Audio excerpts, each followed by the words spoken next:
Hey guys, welcome back to another video. My name is Dylan and today we're gonna learn another beginner mini ramp trick, and this is one that you guys picked. I put up a poll and you picked the frontside rock and roll. Let's get it.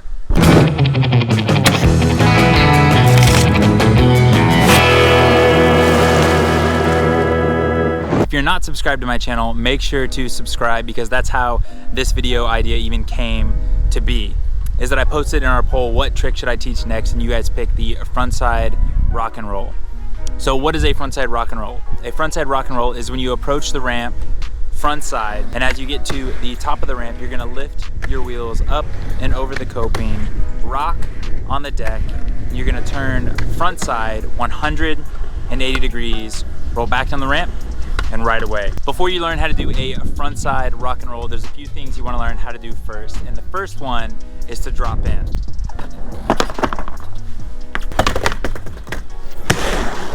Next, you want to make sure that you're generally comfortable skating on a mini ramp.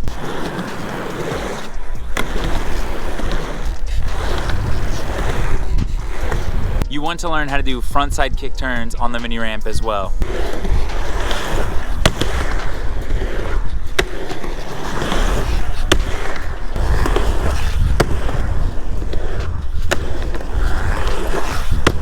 And if you don't know how to do a regular rock and roll, I'm gonna put a card right up here where you can go back to another video and learn how to do it. When you learn how to do a rock and roll, it's gonna make learning a frontside rock and roll so much easier because you're gonna know the mechanics already.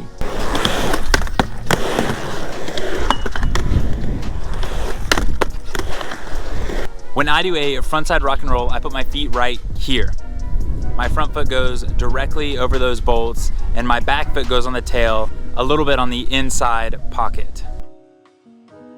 To do a frontside rock and roll, you're gonna make sure that you approach the quarter pipe with enough speed to get your front wheels up and over the coping. And as you approach, you wanna make sure that your knees are bent. When your knees are bent, it's gonna be so much easier to be controlled when you do this trick. As you approach the coping, press down on your back foot on the tail so that your front truck and your two wheels come up and over the coping.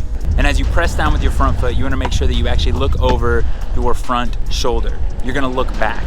If you don't look back, you're going to be doing this trick blind. Whereas a backside rock and roll, you can see your board. You can see exactly where you're going. But since you're turning front side, which is towards your back, you're going to have to look over your shoulder to look back into the ramp.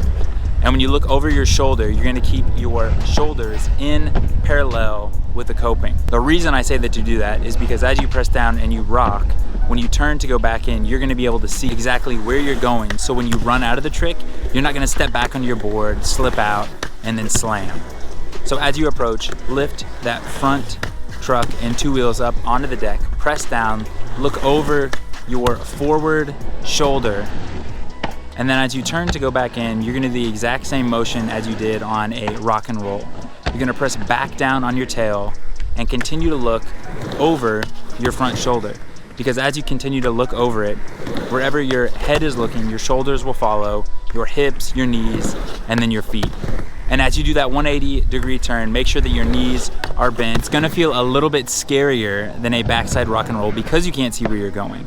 But as long as you look over your shoulder, trust where you're going, you'll be able to get those front two wheels up over the coping, turn 180 degrees front side, bend those knees, and roll away. The problems that I see people do the most with this trick is, one, they don't look over their shoulder, and so they're just pivoting blind. And when you're not looking over your shoulder, it's actually harder to do the 180, and most of the times you'll end up in a 90-degree down the ramp, and you're gonna slide out and fall. So make sure to commit to looking over your shoulder so that you know where you're going. The other thing that I see a lot of people do is they will hang up on this trick. And the reason they hang up is because it is a little bit scarier to go front side than back side. And so they won't put as much pressure on their tail to go back into the ramp. So make sure that you put a decent amount of pressure, the same that you would on a backside rock and roll, so that your front wheels go up and over the coping as you turn 180 front side back into the ramp. And then the last thing that I see is that people do not bend their knees when they do this trick. And with any mini ramp trick, when you bend your knees, your center of gravity is not only going to be lower, but if you do slip out and fall, you're going to be closer to the ground. From someone who's a lot taller, I promise, when you are closer to the ground, it feels so much better to fall. An easy way to learn this trick would be to learn it on a smaller quarter pipe and a wider quarter pipe as well. That way you can go up almost at an angle and start learning it, so you don't have to do the full 180-degree turn. But as you continue to learn it, you're gonna be able to do it on larger stuff, and you are going to love the way this trick feels. Well, I hope you guys enjoyed that video of how to do a frontside rock and roll. If you like this channel, make sure to subscribe for more content just like this. Like this video, it really does make a difference. And seriously, comment down below or be on the lookout for one of my polls and let me know what trick I should teach you next. Thank you guys, as always, thanks for hanging. If you like this video, make sure to subscribe to our channel for all things faith, family, and skateboarding. We will see you guys in the next video, and as always, thanks for hanging.